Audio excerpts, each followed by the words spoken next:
Na stranko SD je tudi izvržba, če ne boste poplačali okoli 400.000 evrov dolga do družbe, ki vam je obnavljala tudi prostore na Levstikovi.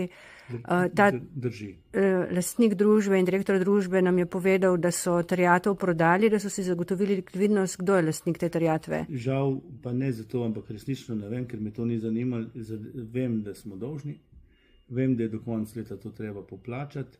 Mi imamo poleg tega še kredit, ki je treba tudi istočasno vrniti, zato ker je pač kredit, banka je dala, stranka se je zavarovala s hipoteko.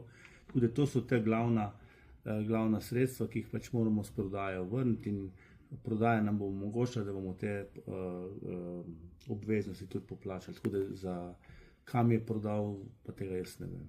Se pravi, novi lastnik terjatve vas ni še kontaktiral in povprašal, glede na to, da je do novega leta še malo časa? Ne, zaenkrat ne. Je pa res, da mogoče jaz tudi vseh informacij nimam, ker se pač ukvarja to generalna sekretarka, ampak kot še enkrat pravim, do konca leta jaz verjamem, da bomo zadeve podpisali, uredili in da bomo lahko za novim letom imeli stranka zdravo politično iniciativo, brez obremenitev finančnih, kar je bil moj cilj, ko sem stranko prevzel. Če Levstikove ne prodate, grozi stranki stečaj? Mislim, če Levstikovo ne prodamo, bomo imeli verjetno težave, da.